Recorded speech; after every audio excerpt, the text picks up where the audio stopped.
Welcome back to Sissy Maya. Make sure to subscribe to our channel to never miss an update. Additionally, consider subscribing to my Patreon to get access to these features, and much more. Tyler, can you help me clear this table? Now that you're 13 and with your dad away for 2 to 3 weeks at a time, I could really use some extra help. Does that sound fair? Mom, that's girl stuff. Why should I do it?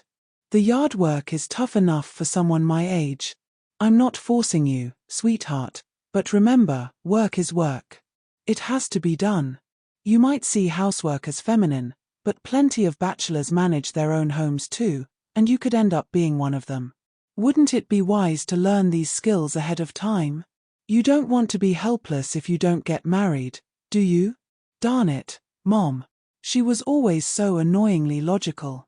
No matter my dilemma, she always had a way of making sense of it, and I felt outmatched.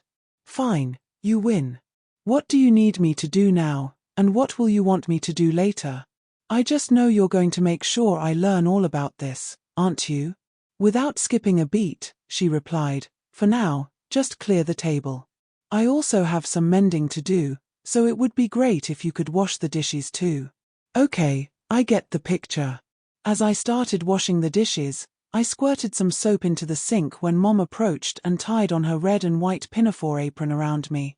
Looking up at her, standing at 5 feet 6 inches, 2 inches taller than me, I grimaced. Her response was, well, there's no point in you getting all wet, is there? You're likely to splash more than I would. Yeah, I suppose you're right. All right, I'll wear the apron. Remembering the butter dish, I went back into the dining room and past the glass-mirrored wall. The apron enveloped me. In my shorts and sneakers, with my long hair and slender arms, I looked almost like a girl. The sight gave me a slight shiver, but I'd never wear a dress with sneakers. That would look ridiculous. At the very least, I'd wear flats. What a silly thought. After washing the dishes, grateful for the apron's protection from splashes, I returned to the living room and the early evening sitcoms.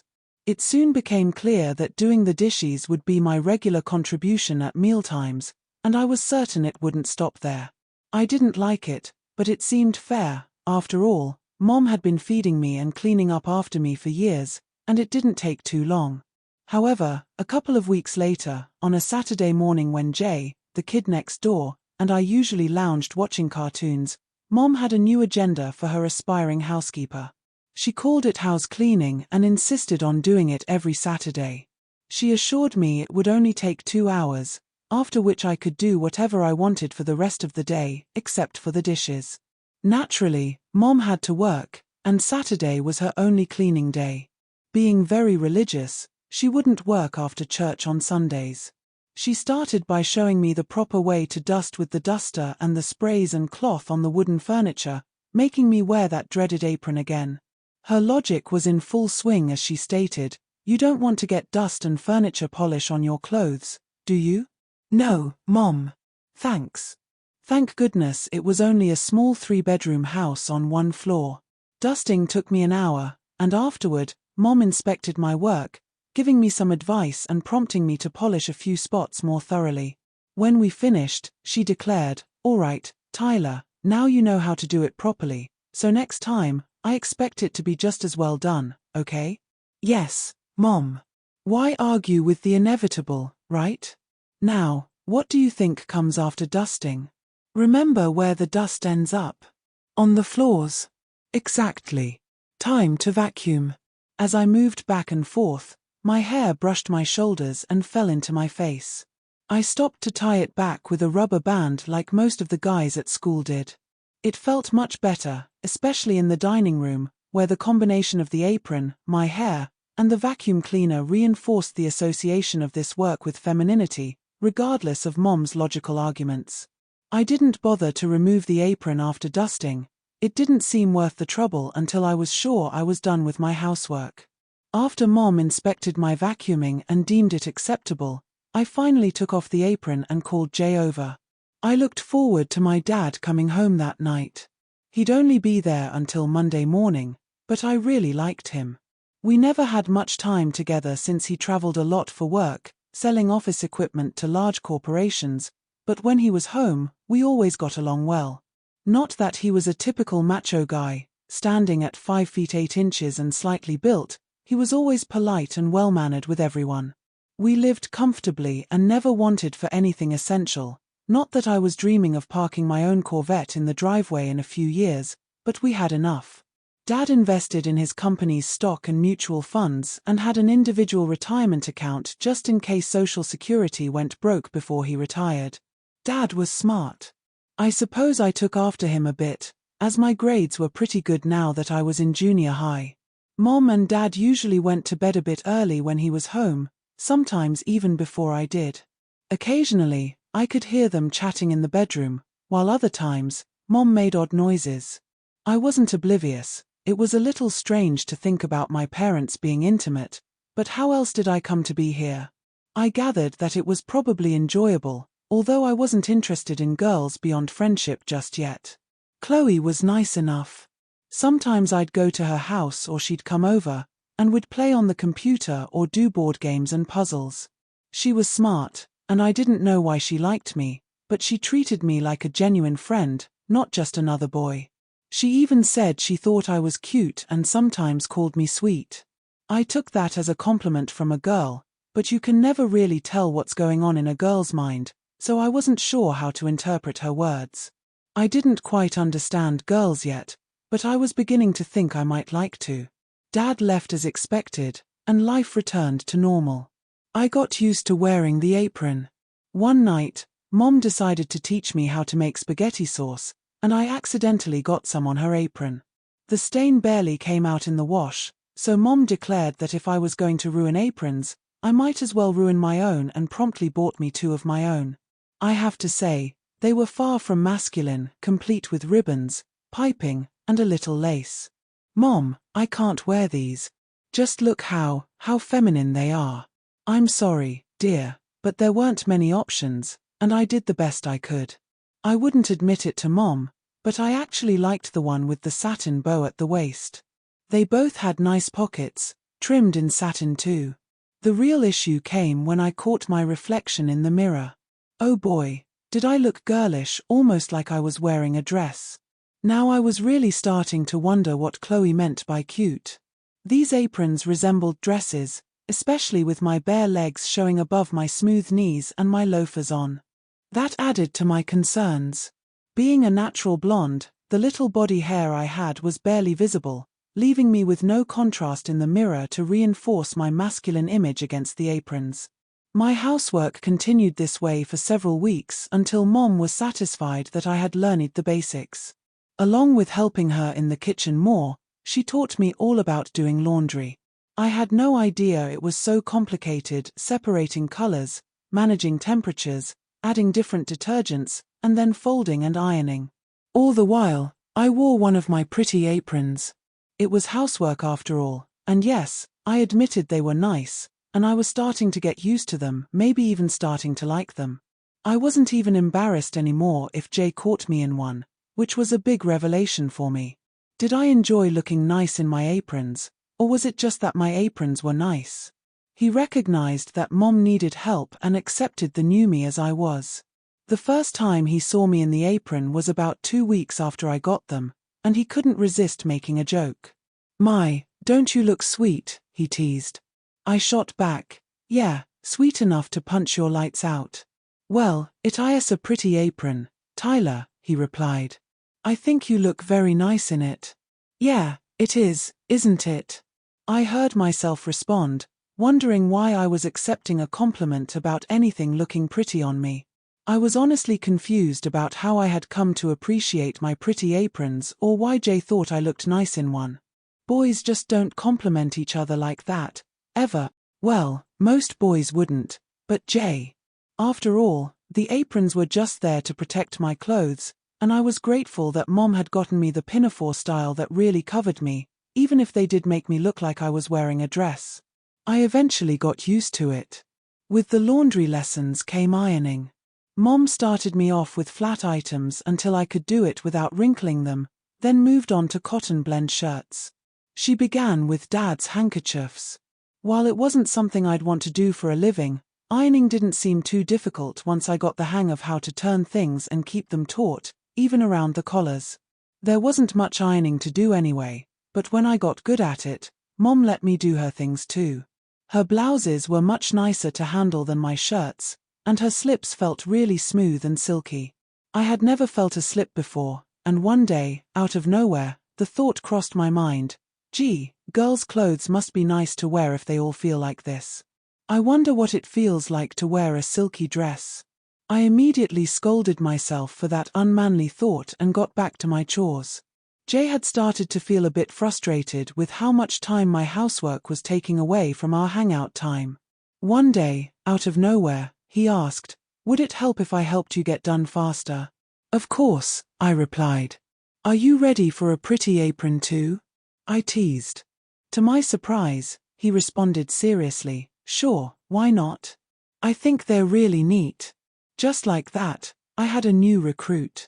I showed him everything Mom had taught me and loaned him one of my pretty aprons. To his credit, he really got into it, and we found we had more time to shoot hoops, watch TV, and play video games. Mom didn't mind as long as the chores were completed. A couple of weeks later, while we were at the mall, Mom asked Jay if he wanted his own apron instead of borrowing mine. He thought that was a fantastic idea. "Could I really pick my own?" he asked excitedly. "Of course," she said, leading him to the kitchen store to browse. You wouldn't believe, and honestly, neither did I, the frilly, ultra-feminine apron he chose. "Are you sure about this, Jay?" Mom asked. "Oh, yes. I really like this one. It's beautiful, isn't it?" Just like that, Jay outdid me in the apron department. Suddenly, I felt the urge to compete, to stay one step ahead of him.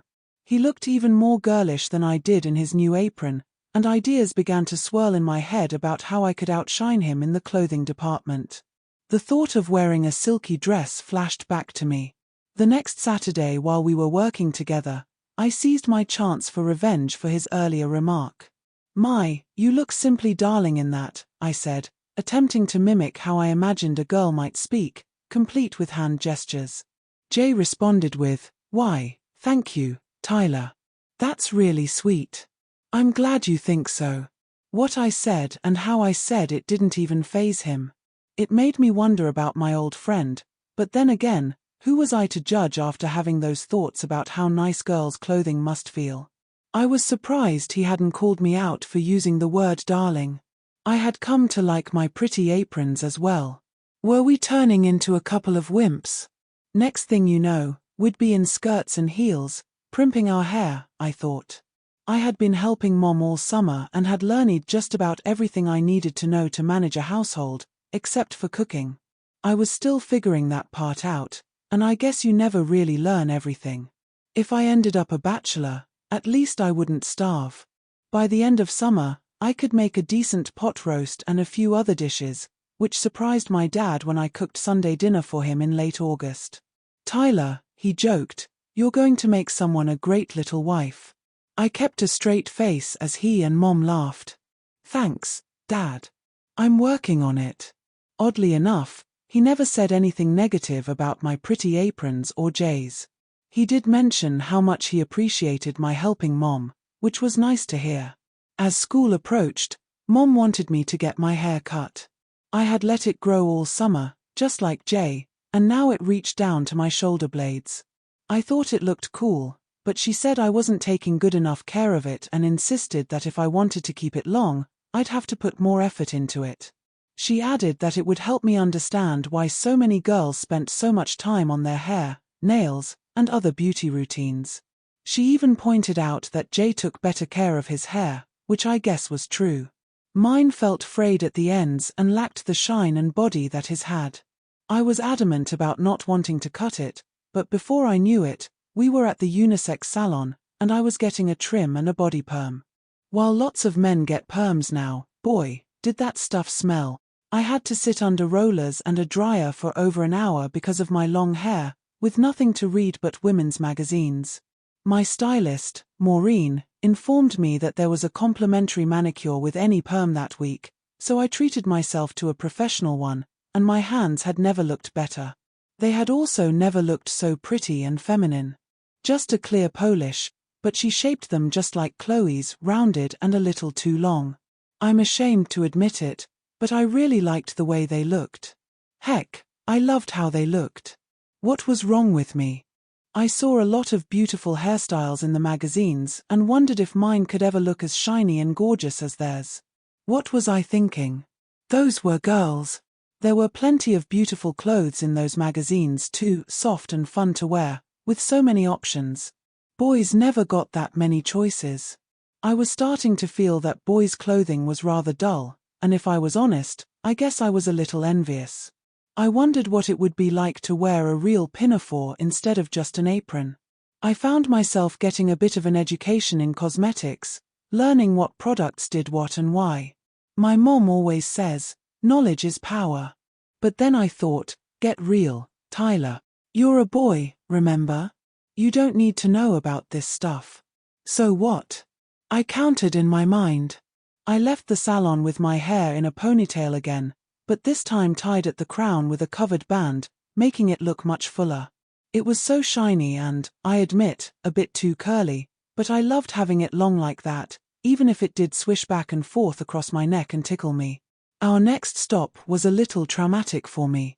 We went to the dollar store, where Mom bought a bag full of hair care products, shampoos, conditioners, rollers, rods, combs, clips, and bows.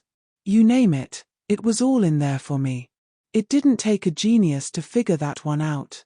I began to realize how my evenings were going to change if I wanted to maintain my manner, and I definitely did. I didn't want to look like a bum with scraggly long hair like some guys, but I was not going to wear bows to school. Of course, I also forgot to tell myself that I wouldn't wear them at home either. I guess I'd just have to bite the bullet. While we were there, Mom also bought me a new pair of slippers. They were just scuffs, but they had a crisscross vamp and an open back with about a 2-inch wedge heel. They were soft and pretty, just like my aprons. At least they weren't pink. White was bad enough, fluffy and everything. I found that I really liked my new slippers, and sometimes I wore them while doing my housework. Mom patiently taught me how to take care of my hair, showing me how to wash, condition, and deep condition it weekly. She also taught me how to style it.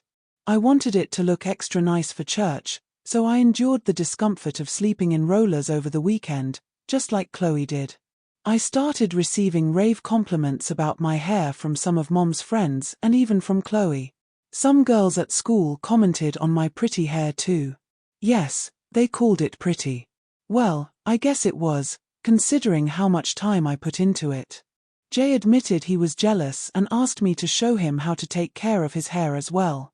Chloe said it was a shame that the other boys didn't take care of their hair like I did. One day, while we were having tea with Mom, she even wondered why I didn't keep my nails as nice as my hair. She had seen how nice they looked after my salon visit, but I hadn't maintained them as well as I should have, even though they were a bit longer now. Jay's hair wasn't as long as mine, but it was shoulder length, and his nails were in just as bad shape. "What's wrong with my nails?" I asked. "Oh, nothing, if you like looking at split, soft nails." "Well, they just won't grow, and they're soft. They keep tearing." "What can I do?" Chloe said, "I have just the thing. I'll be right back." She dashed out the door to her place and returned 5 minutes later with a bottle and a box of capsules. Both were called Ultra Femgel, and the label claimed it was for strong, healthy hair and nails. My mom asked Chloe if it was safe, and she replied, "Oh sure, just look at mine." I didn't want my nails to be that long, but she did have pretty hands, so I agreed to try it for a while. Mom got out her manicure kit and tidied up my nails, removing the snags and applying a couple of coats of the Femgel. The first coat soaked right in, and the second coat dried to a nice shine. I took my first capsule, and Chloe said, "You'll love having nice-looking hands, Tyler. It may take a few months, but you'll appreciate how much this helps, especially in protecting them from housework." "All right, I'm convinced. I'll use it. Thanks, Chloe and Mom." I told Jay what Chloe had given me, and he thought it was a great idea, so he went out and bought some for himself, starting to take a little more pride in his appearance as well. He had seen all the products I used to care for my hair, and soon, his was looking nice too. "Your hair looks really good, Jay. Are you following my mom's advice?" "Yes, I just can't have you being ashamed of me. Yours looks so pretty." There it was again, pretty. That meant Jay wanted his hair to look pretty too, just like a girl's, just like mine. Time passed, and sure enough, the coating and capsules were helping both our nails grow and stay strong. I was on my third box of capsules and ready for a fourth, and my hair appeared thicker and more luxurious. On his last couple of visits home, Dad remarked that I was looking very nice lately, well-groomed and all. I think Mom took a bit of poetic license with that remark at Christmas because she got me a beautiful, long nightshirt made of navy blue satin, along with a matching satin robe and slippers. They were very pretty. She also got me a pinafore, and somehow, I just knew I was going to wear it. The nightshirt had about a 3-inch elastic waist that made me look like I had hips and looked suspiciously like Mom's nighties, but it was plain with no frills and was long-sleeved as was the robe. When I tried it on for the first time that night before brushing my hair, I noticed how well it fit. I had little bumps though, just where you might expect a young girl my age or younger to have budding breasts, and the elastic made my waist look tiny while making me look like I had softly flaring hips like a girl too. With my new matching satin mid-heeled slippers on, I stood in front of my mirror and saw a disturbing image. It was me, but I had pubescent curves and pretty hair and longish rounded nails at the tips of slender hands on my 5 feet 4 inches body. My face looked strangely softer. I got goosebumps and 2 of them were protruding from my nightshirt. The fight or flight reflex hit me. Did I love this or hate it? I was cute, and I do not mean boy cute. Was my love of long hair turning me into a fairy princess, and was Mom prodding the process? Was I going to lose my glass slipper at the ball? And why was I feeling aroused in my groin over my appearance? I reached up and touched those little mounds in my gown. Yes, I did think of it as a gown, not a nightshirt, because it felt so wonderfully soft and silky like Mom's stuff. It wasn't heavy like I thought a man's nightshirt would be. They became harder and pronounced, and I couldn't believe how it made me feel. Oh, boy. Get a grip, Tyler. You're a kid. Kids' bodies change. So yours is changing. It's called puberty. There isn't much you can do about it anyway, right? Right. Just go with the flow and calm down. I tried, but I tossed and turned some first. That night I dreamed about full, round, luscious bumps under a pretty black jersey dress. When I came down to breakfast in the new stuff and my satin slippers after doing my hair, Mom and Dad were both effusive in their compliments on my appearance, and I blushingly accepted their praise, especially with some of the adjectives they used, terribly feminine adjectives, I'm afraid. I don't even want to write them down here, but there wasn't even one handsome in the bunch. Frankly, I thought I looked a little too much like the girl I dreamed about, but they didn't seem to mind. Why he didn't say anything about the slippers, I don't know. How many boys wear pretty slippers with 2-inch slender heels? I loved them though, and so did Chloe. She asked me where I got them. She wanted a pair just like them. Mom wouldn't let me help with the dishes until I got out of that outfit though, and so I came back with a nice top and slacks and loafers and put on my apron and finished up my chores. Mom actually taught me how to fix Christmas dinner and seemed very grateful for the help. Dad did his dad thing and watched football games. Christmas vacation for adults doesn't last long, so Dad was back to work and gone again. Mom let me wear my new nightshirt a week and then it disappeared into the laundry, leaving me with my scratchy old pajamas. I had really developed a liking for the soft and silky satin and bemoaned the loss to the wash basket since the pajamas really irritated my pointers, and I let Mom know. "Would you like me to get you another one, honey?" Mom asked. "Would you, Mom? I love how it feels. I never knew silky clothing could make you feel so good." "Sure, honey. That's why girls wear it too. I have to get a few things at the market anyway. I'll pick you up something nice." Mom, instead of an apron, could I maybe wear, like, a uniform to do my housework in?" "A uniform, Tyler? Oh, yes, I think I know what you mean. That might look nice." "All right. We'll see. And with that, she went shopping. I was not prepared for what she came home with though, even though I'm afraid I didn't protest loudly enough. The new nightshirt was nice all right, blatantly a beautiful girl's nightie, and made me think that now I had the upper hand on Jay's apron. He might have a prettier apron, but I had a beautiful nightgown now. It had long full sleeves, what they call a peasant-style neckline in stretch lace that could be worn at the shoulders and just dripping with ribbons and tulle lace which was also at the hem, and I was sure I'd be able to see my tender little cones through it, and so would Mom. I just knew Jay would be jealous. Why did I care? I just knew I was developing little titties and that Mom knew it too. Why didn't Dad say anything? If that wasn't bad enough, she got me another pair of pretty slippers, only this time they had a 3-inch heel and they weren't wedges either. They looked just like Mom's. She called them mules. They were very pretty, both the gown and the slippers. Mom, what are we doing here? I don't mind helping you with the housework or keeping my hair and nails nice, but don't you think we're going round the bend here? I'm supposed to be a boy, aren't I? And what's with these bumps I'm growing and my butt? Before I answer that, why don't you try on your new uniform for housework? I tried to find something nice for you. Really? In this box? Don't you like your soft, pretty things, Tyler? Don't even bother to answer. We both know you, Dio, and I'm afraid when I saw the little bumps in your robe on Christmas, it put ideas in my head. You looked so sweet and I flashed on what you might have looked like as our daughter. Certainly your old boy's pajamas must feel simply horrid against your chest, don't they? Blushing, yes. I'm so soft and tender there lately, and it looks like I'm getting soft little cones there, almost like a girl. My pajamas irritate me something awful. Could I be getting the beginnings of breasts, Mom? Is that possible? Yes, sweetheart, it is possible, and if that is what happens, then it is God's will and we shouldn't go against it, should we? There was that Mom logic again. No, I suppose not, but it's very confusing the way I'm feeling and looking and all. Will you model your new gown and slippers for me, honey? Sure, Mom. If you promise not to make fun of me. Darling, I'd never do that. Well, I went and undressed and put my arms in the sleeves and let that lovely gown fall down around me and then stepped into my new slippers. They felt only a little higher than the other ones, but they were very sexy and girlish.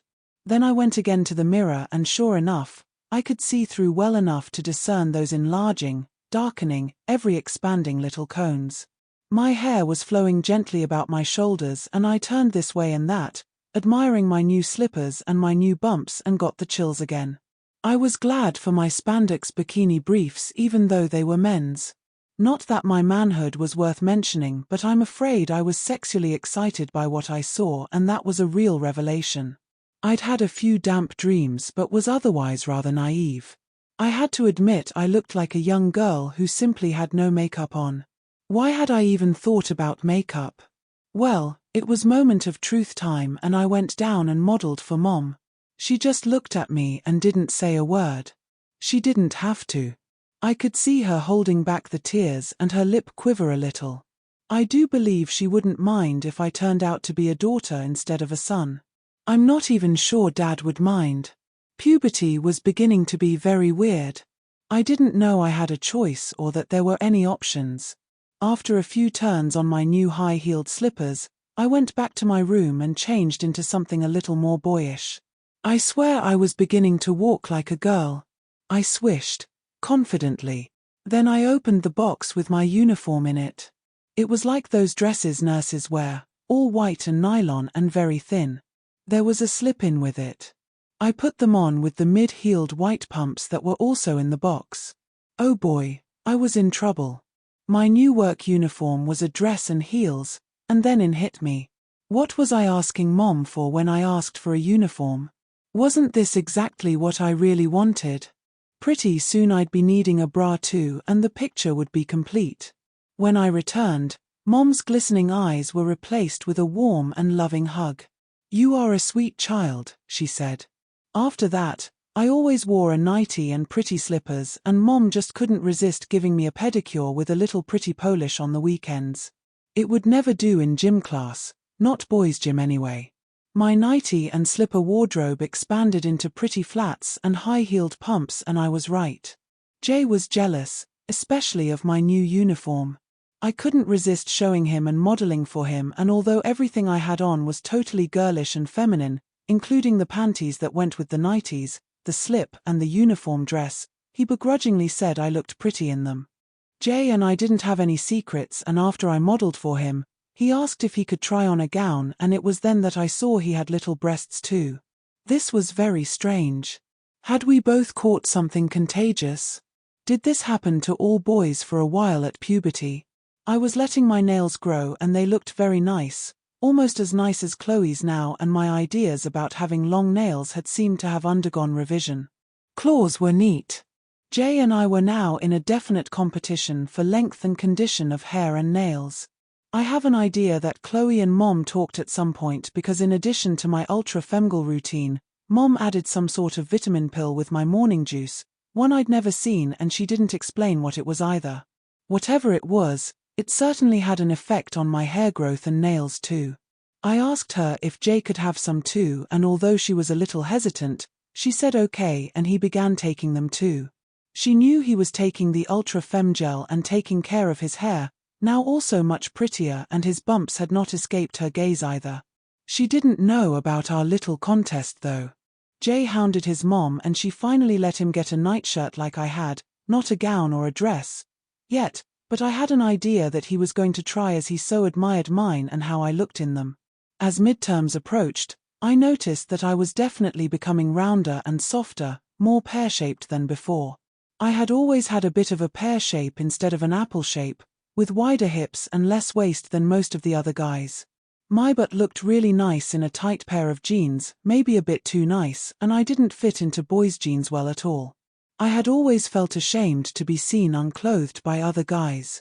The area around my pointers had darkened and enlarged, and it felt firm underneath. Concerned, I went to Mom, and she gave me, gulp, my first breast exam. She reassured me that it was perfectly normal and that I shouldn't worry. It's just your milk glands enlarging. Milk glands? I responded, Mom, I don't plan on nursing a baby. Well, honey, that may be true, but you're looking less like a Tyler and more like a Tina or Teresa, and a Tina would want nice breasts, nursing or not. Oh, MOM, please. Well, it's true, honey. Jay knows it. And even your daddy has noticed how attractive you two are becoming. Jay seems to be changing and becoming more girlish too. It's not just your body's changing, you're acting more like young ladies as well. Is daddy upset, Mom? No, sweetheart. Your daddy loves you. You are our child no matter what, and we'll support you as long as we live, that's a promise. You're showing signs of blossoming, dear. May I measure you? I can do it in your nightie if you're bashful. Yes, go ahead. I'm curious myself. Chloe says we're about the same size now, if you know what I mean.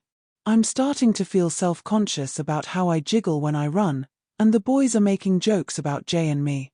I'll get my tape. Be back in a flash. It turned out I measured a 32A bra, with a 23-inch waist and a 34-inch backside. No wonder Chloe said that. What size am I, Mom? About a 5 or 7, I'd say, in petite. We really should get you into a bra, sweetheart, and maybe find some more fitting clothes. Those words hit me like a ton of bricks. I needed a bra, and what did she mean by more appropriate clothes? Mom, what about gym class? I'm starting to think I like what's happening, and I can't believe how much I love my gowns, dresses, and heels, but I trailed off. I'll talk to your principal and see what we can arrange right after we visit the doctor to confirm my suspicions. We got the bras first, and I wore one to the doctor's office along with the pretty orchid blouse Mom bought for me. A man held the door open for me as we entered the building, probably thinking I was a girl. Poor guy. The doctor took blood, and the test results confirmed that I was chemically a girl. That likely explained why I had always been pear-shaped and why my genitals were so small. I had always been embarrassed about them, until now. Little did I know that what Chloe and Mom had been giving me had stimulated a pair of dormant ovaries, yes, real egg factories inside my body.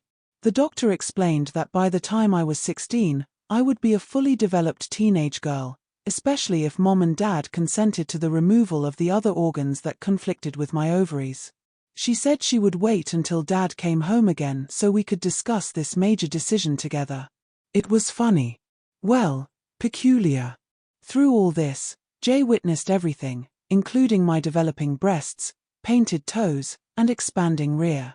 He stood by me, especially since he was experiencing similar changes, albeit at a slower pace. We were both starting to look and act more like girls. We giggled and jiggled and wiggled a lot, and although our relationship remained the same, its nature changed. Our school dynamics shifted too. We began hanging out with the girls, who protected us, while the boys distanced themselves.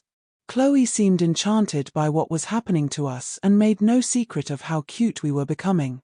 I finally invited her over to show her my wardrobe, and she insisted I model it along with my shoes. She went wild over how I looked and wanted to put me in a party dress right then and there after seeing me in my so-called work uniform.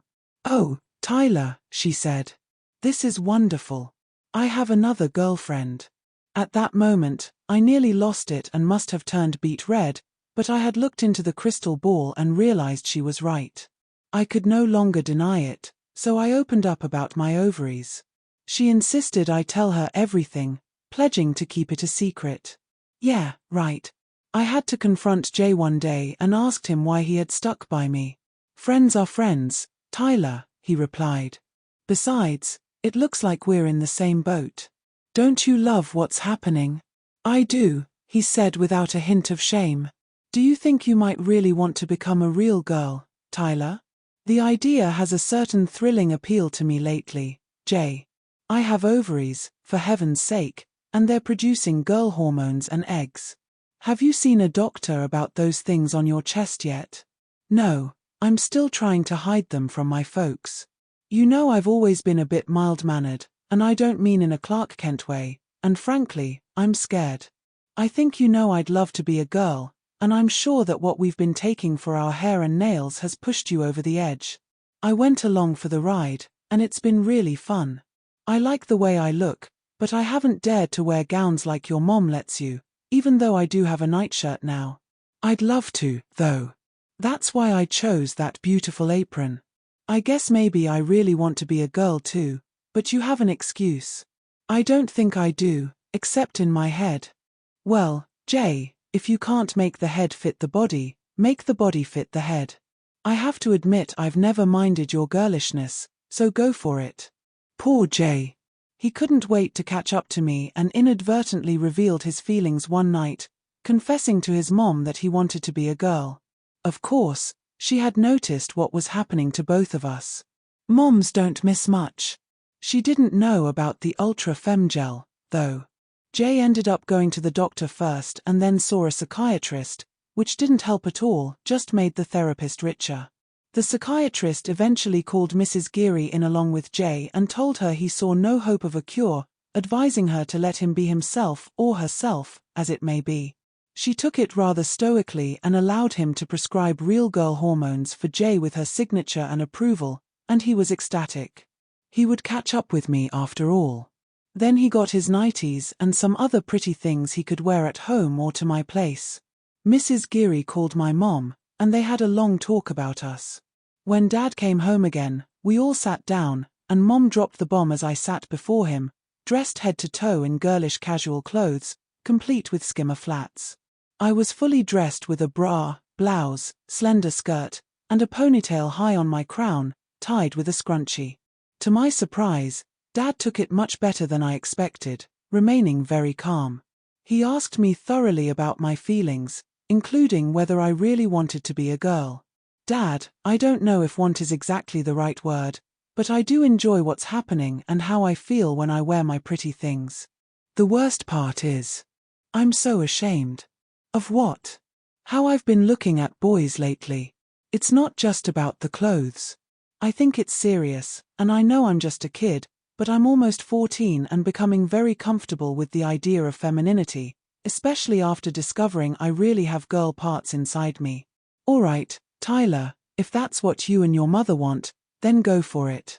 Heaven knows I haven't been around to give you a male role model, and since you're really part girl anyway, we might as well start thinking of a new name for our daughter."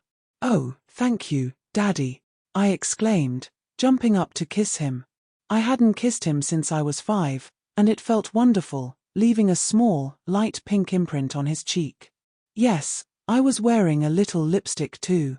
After a brief outpatient surgery, I was no longer technically a boy. What made boys grow beards was gone forever. Now Jay and I were in a real contest to see who could become the prettier girl.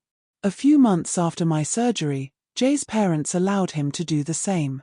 The doctor gave me hormones too, but he administered shots that lasted all month, telling us that soon my ovaries would produce enough estrogen for a normal puberty, albeit a little late, but normal.